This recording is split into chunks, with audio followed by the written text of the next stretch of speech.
Hello viewers, welcome back to my channel. ಇವತ್ತಿನ ವಿಡಿಯೋದಲ್ಲಿ ಸ್ವಲ್ಪ ಕೂಡ ಕಹಿ ಇಲ್ದಿರ ಹಾಗಲಕಾಯಿ ಪಲ್ಯ ಯಾವ ರೀತಿ ಮಾಡ್ಕೊಳ್ಳೋದು ಅಂತ ತೋರಿಸ್ಕೊಡ್ತೀನಿ. ನಾನು ನಮ್ಮ ಚಾನಲ್ನಲ್ಲಿ ಈ ಮೊದಲೇ ಹಾಗಲಕಾಯಿ ಉಪ್ಪಿನಕಾಯಿ ಹಾಗೆ ಹಾಗಲಕಾಯಿ ಚಟ್ನಿ ಪುಡಿ ಯಾವ ರೀತಿ ಮಾಡೋದು ಅಂತ ತೋರಿಸ್ಕೊಟ್ಟಿದ್ದೀನಿ. ಆ ಎರಡು ವಿಡಿಯೋ ಲಿಂಕ್ಗಳನ್ನು ನಾನು ಡಿಸ್ಕ್ರಿಪ್ಷನ್ ಬಾಕ್ಸಲ್ಲಿ ಕೊಟ್ಟಿರ್ತೀನಿ. ಇಂಟ್ರೆಸ್ಟ್ ಇರೋರು ಹೋಗಿ ಒಂದ್ಸಲ ಚೆಕ್ ಮಾಡಿ. ವಿಡಿಯೋ ಕೊನೆವರೆಗೂ ನೋಡಿ. ಹಾಗೆ ಹೊಸದಾಗಿ ನಮ್ಮ ಚಾನಲ್ನ ನೋಡ್ತಾ ಇರೋರು ನಮ್ಮ ರುಚಿ ಅಡುಗೆ ಚಾನಲ್ನ ಸಬ್ಸ್ಕ್ರೈಬ್ ಮಾಡ್ಕೊಳ್ಳಿ. ಬನ್ನಿ ವಿಡಿಯೋನ ಸ್ಟಾರ್ಟ್ ಮಾಡೋಣ. ನಾನಿಲ್ಲಿ ಹಾಗಲಕಾಯಿ ಪಲ್ಯ ಮಾಡ್ಕೊಳ್ಳೋಕ್ಕೆ ಒಂದು 3 ಹಾಗಲಕಾಯಿನ ತೊಗೊಂಡಿದ್ದೀನಿ. ಈ ಹಾಗಲಕಾಯಿಗೆ ಈಗ ಮೇಲ್ಗಡೆ ಲೈಟಾಗಿ ಸ್ವಲ್ಪ ಸಿಪ್ಪೆನ ತೆಗಿಬೇಕಾಗುತ್ತೆ. ಇದೇ ರೀತಿ ನಾನು ತಗೊಂಡಿರೋ 3 ಹಾಗಲಕಾಯಿಗೂ ಕೂಡ ಮೇಲ್ಗಡೆ ಸಿಪ್ಪೆ ತೆಗೆದಿದ್ದೀನಿ. ತುಂಬ ದಪ್ಪ ತೆಗಿಬಾರ್ದು, ಈ ರೀತಿ ಲೈಟಾಗಿ ತೆಳುವಾಗೇ ತೆಗಿಬೇಕು. ಈ 3 ಹಾಗಲಕಾಯಿಗೆ ಸಿಪ್ಪೆ ಈ ರೀತಿ ತೆಗೆದ್ಮೇಲೆ ನಾನು ಇದನ್ನು ಸಣ್ಣ ಸಣ್ಣ ಪೀಸಾಗಿ ಕಟ್ ಮಾಡ್ಕೊಂಡಿದ್ದೀನಿ. ಸಾಧ್ಯವಾದಷ್ಟು ಚಿಕ್ಕ ಚಿಕ್ಕ ಪೀಸಾಗಿ ಕಟ್ ಮಾಡ್ಕೊಳ್ಳಿ. ಹಾಗೆ ನಾನು ಇದಕ್ಕೀಗ 1 ಟೇಬಲ್ ಸ್ಪೂನಷ್ಟು ಉಪ್ಪು ತಗೊತಾ ಇದ್ದೀನಿ. ಹಾಗೆ ಒಂದು ಅರ್ಧ ಟೇಬಲ್ ಸ್ಪೂನಷ್ಟು ಅರಶಿನ ತಗೊತಾ ಇದ್ದೀನಿ. ಉಪ್ಪು ಹಾಗೆ ಅರಶಿನ ಎಲ್ಲ ನಾವು ಕಟ್ ಮಾಡಿರೋ ಹಾಗಲಕಾಯಿಗೆ ಚೆನ್ನಾಗಿ ಹಿಡಿಯೋ ರೀತಿ ಇದನ್ನು ಮಿಕ್ಸ್ ಮಾಡಬೇಕಾಗುತ್ತೆ. ಮಿಕ್ಸ್ ಮಾಡ್ಕೊಂಡ್ಮೇಲೆ ಇದನ್ನು ಒಂದು ರಾತ್ರಿ ಎಲ್ಲ ನೆನೆಸ್ಬೋದು, ಅಥವಾ ನೀವು ಆಗಲೇ ಮಾಡ್ಕೋಬೇಕು ಅಂದರೆ ಮಿನಿಮಮ್ ಒಂದು 2ರಿಂದ 3 ಗಂಟೆ ಇದನ್ನು ನೆನೆಸ್ಬೇಕಾಗತ್ತೆ. ಈ ರೀತಿ ನೆನೆಸೋದ್ರಿಂದ ಇದರಲ್ಲಿರೋ ಕಹಿ ಅಂಶ ಕಡಿಮೆ ಆಗುತ್ತೆ. ಈಗ ನಾನು ಹಾಗಲಕಾಯಿನ ಒಂದು 4 ಅವರ್ ನೆನೆಸಿಟ್ಟಿದ್ದೆ. ನೆನೆಸಿಟ್ಟ ಹಾಗಲಕಾಯಿನ ನಾನು ಒಂದು ಸಲ ತೊಳೆದಿದ್ದೀನಿ. ತೊಳೆದಾದ್ಮೇಲೆ ಇದರಲ್ಲಿ ಈ ರೀತಿ ನೀರಿನ ಅಂಶ ಇರುತ್ತೆ. ನಾವು ಸ್ವಲ್ಪ ಹಾಗಲಕಾಯಿನ ತಗೊಂಡು ಕೈಯಲ್ಲಿ ಈ ರೀತಿ ಗಟ್ಟಿಯಾಗಿ ನೀರನ್ನೆಲ್ಲ ತೆಗೆದು ಹಾಗಲಕಾಯಿನ ಸಪ್ರೇಟ್ ಮಾಡ್ಕೋಬೇಕಾಗುತ್ತೆ.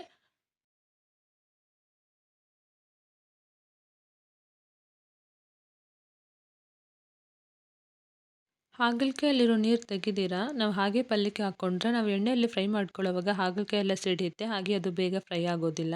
ಇಲ್ಲಿ ಹಾಗಲಕಾಯಲ್ಲಿರೋ ನೀರೆಲ್ಲ ತೆಗೆದು ಸಪ್ರೇಟ್ ಮಾಡಿ ಈ ರೀತಿ ಇಟ್ಕೊಂಡಿದ್ದೀನಿ. ಈಗ ಹಾಗಲಕಾಯಿನ ಎಲ್ಲ ನಾವು ಎಣ್ಣೆಯಲ್ಲಿ ಫ್ರೈ ಮಾಡ್ಕೋಬೇಕಾಗುತ್ತೆ. ಹಾಗಲಕಾಯಿನ ಫ್ರೈ ಮಾಡ್ಕೊಳ್ಳೋಕ್ಕೆ ಒಂದು ಕಡಾಯಿಗೆ ಸ್ವಲ್ಪ ಎಣ್ಣೆ ಸೇರಿಸ್ಕೊಳ್ಳಿ. ಹಾಗೆ ಎಣ್ಣೆ ಚೆನ್ನಾಗಿ ಬಿಸಿ ಆದಮೇಲೆ ನಾವಾಗಲೇ ಕಟ್ ಮಾಡಿ ಇಟ್ಕೊಂಡಿರೋ ಹಾಗಲಕಾಯಿನ ಇದ್ರೊಳಗೆ ಹಾಕ್ಕೊಳ್ಳೋಣ. ಹಾಗಲಕಾಯಿನೆಲ್ಲ ಸೇರಿಸ್ಕೊಂಡ್ಮೇಲೆ ನಿಧಾನವಾಗಿ ಒಂದ್ಸಲ ಮಿಕ್ಸ್ ಮಾಡಿ ಲೋ ಟು ಮೀಡಿಯಮ್ ಫ್ಲೇಮಲ್ಲಿ ಒಂದು 10ರಿಂದ 12 ನಿಮಿಷ ಈ ಹಾಗಲಕಾಯಿನ ಚೆನ್ನಾಗಿ ಫ್ರೈ ಮಾಡ್ಕೋಬೇಕಾಗುತ್ತೆ. ಹಾಗಲಕಾಯಿ ಫ್ರೈ ಆಗೋಷ್ಟರಲ್ಲಿ ನಾವು ಈ ಪಲ್ಯಕ್ಕೆ ಬೇಕಾಗಿರೋ ಮಸಾಲೆ ಪುಡಿನ ರೆಡಿ ಮಾಡ್ಕೊಳ್ಳೋಣ. ಈ ಪುಡಿನ ರೆಡಿ ಮಾಡ್ಕೊಳ್ಳೋಕ್ಕೆ ಒಂದು ಮಿಕ್ಸಿ ಜಾರ್ಗೆ ನಾನು ಇಲ್ಲೊಂದು 4ರಿಂದ 5 ಟೇಬಲ್ ಸ್ಪೂನಷ್ಟು ಕಡಲೆಪಪ್ಪನ್ನ ಸೇರಿಸ್ಕೊಂಡಿದ್ದೀನಿ. ಇದೇ ಕಡಲೆಪಪ್ಪಿಗೆ ನಾನಿಲ್ಲಿ ಒಂದು 2 ಟೇಬಲ್ ಸ್ಪೂನಷ್ಟು ಒಣಗಿರೋ ಕೊಬ್ಬರಿ ಸೇರಿಸ್ಕೊಂಡಿದ್ದೀನಿ. ಒಣಗಿರೋ ಕೊಬ್ಬರಿ ಸೇರಿಸ್ಕೊಂಡಿದ್ದೀನಿ. ಒಂದ್ಸಲ ಗ್ರೈಂಡ್ ಮಾಡ್ಕೊಳ್ಳೋಣ. ಈ ರೀತಿ ಇದನ್ನು ಚೆನ್ನಾಗಿ ಪುಡಿ ಮಾಡ್ಕೋಬೇಕಾಗತ್ತೆ. ಈಗ ಹಾಗಲಕಾಯಿನ ನಾನಿಲ್ಲಿ ಒಂದು 10ರಿಂದ 12 ನಿಮಿಷ ಚೆನ್ನಾಗಿ ಫ್ರೈ ಮಾಡ್ಕೊಂಡಿದ್ದೀನಿ. ಇಷ್ಟು ಫ್ರೈ ಆದರೆ ಸಾಕು. ಇವಾಗ ಹಾಗಲಕಾಯಿ ಚೆನ್ನಾಗಿ ಫ್ರೈ ಆಗಿದೆ. ಫ್ರೈ ಆಗಿರೋ ಹಾಗಲಕಾಯಿನ ನಾನೊಂದು ಪ್ಲೇಟಿಗೆ ತೆಗೆದಿಟ್ಬಿಡ್ತಾ ಇದ್ದೀನಿ. ಈಗ ಒಗ್ಗರಣೆಗೆ ಇದೇ ಎಣ್ಣೆನ ತಗೊಳ್ಳಿ. ಒಗ್ಗರಣೆಗೆ ಬೇಕಾಗಿರೋ ಇಷ್ಟು ಎಣ್ಣೆನ ಇದೇ ಬಾಣಲೆಯಲ್ಲಿ ಇಟ್ಕೊಳ್ಳಿ. ಮಿಕ್ಕಿರೋ ಎಣ್ಣೆನ ಸಪ್ರೇಟ್ ತೆಗೆದಿಟ್ಬಿಡಿ. ಈಗ ಇದೇ ಎಣ್ಣೆಗೆ ನಾನಿಲ್ಲಿ 1 ಟೇಬಲ್ ಸ್ಪೂನಷ್ಟು ಕಡಲೆಬೇಳೆನ ಸೇರಿಸ್ಕೊತಾ ಇದ್ದೀನಿ. ಕಡಲೆಬೇಳೆನೆಲ್ಲ ಸೇರಿಸ್ಕೊಂಡು ಇದು ಸ್ವಲ್ಪ ಚೆನ್ನಾಗಿ ಫ್ರೈ ಆಗಿ ಕೆಂಪಗಾಗೋವರೆಗೂ ಇದನ್ನು ಚೆನ್ನಾಗಿ ಫ್ರೈ ಮಾಡ್ಕೊಳ್ಳೋಣ. ಈಗ ಕಡಲೆಬೇಳೆ ಎಲ್ಲ ಫ್ರೈ ಆಗಿದೆ.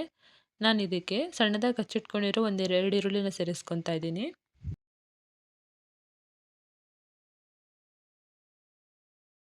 ಈ ಈರುಳ್ಳಿನೆಲ್ಲ ಚೆನ್ನಾಗಿ ಫ್ರೈ ಮಾಡ್ಕೊಳ್ಳಿ. ಈರುಳ್ಳಿ ಎಲ್ಲ ಚೆನ್ನಾಗಿ ಫ್ರೈ ಆದಮೇಲೆ ನಾನು ಇದಕ್ಕೆ ಸಣ್ಣದಾಗಿ ಹಚ್ಚಿಟ್ಕೊಂಡಿರೋ ಒಂದು 2 ಟೊಮೊಟೊನ ಸೇರಿಸ್ಕೊತಾ ಇದ್ದೀನಿ. ಟೊಮೊಟೊನೆಲ್ಲ ಸೇರಿಸ್ಕೊಂಡು ಟೊಮೊಟೊ ಸಾಫ್ಟ್ ಆಗಬೇಕು ಅಲ್ಲಿವರೆಗೂ ಇದನ್ನು ಚೆನ್ನಾಗಿ ಫ್ರೈ ಮಾಡ್ಕೊಳ್ಳಿ.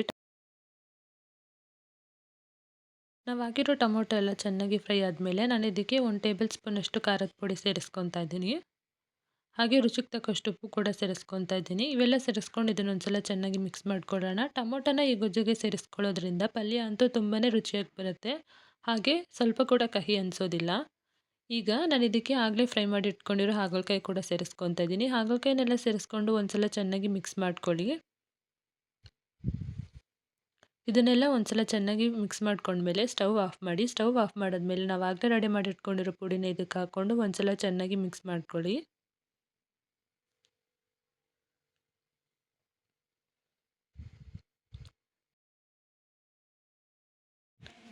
ಹಾಕಿರೋ ಪುಡಿನೆಲ್ಲ ಹಾಕಿ ಒಂದ್ಸಲ ಚೆನ್ನಾಗಿ ಮಿಕ್ಸ್ ಮಾಡ್ಕೊಂಡ್ಮೇಲೆ ನಾನು ಇದಕ್ಕೆ ಸಣ್ಣದಾಗಿ ಹಚ್ಚಿಟ್ಕೊಂಡಿರೋ ಕೊತ್ತಂಬರಿ ಸೊಪ್ಪನ್ನು ಕೂಡ ಸೇರಿಸ್ಕೊತಾ ಇದ್ದೀನಿ.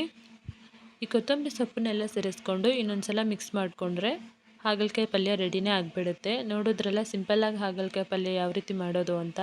ನಾನು ಹೇಳಿರೋ ಸಿಂಪಲ್ ಟಿಪ್ಸ್ನ ಫಾಲೋ ಮಾಡಿ ಹಾಗಲಕಾಯಿ ಸ್ವಲ್ಪ ಕೂಡ ಕಹಿ ಅನಿಸೋದಿಲ್ಲ, ಹಾಗೆ ತುಂಬಾ ರುಚಿಯಾಗಿ ಬರುತ್ತೆ. ಈ ವಿಡಿಯೋ ನಿಮಗೆ ಇಷ್ಟ ಆಗಿದ್ದಲ್ಲಿ ಲೈಕ್ ಮಾಡಿ, ಶೇರ್ ಮಾಡಿ, ಕಮೆಂಟ್ ಮಾಡಿ. ಹಾಗೆ ನಮ್ಮ ರುಚಿ ಅಡುಗೆ ಚಾನಲ್ನ ಸಬ್ಸ್ಕ್ರೈಬ್ ಮಾಡ್ಕೊಳ್ಳಿ. Thank you.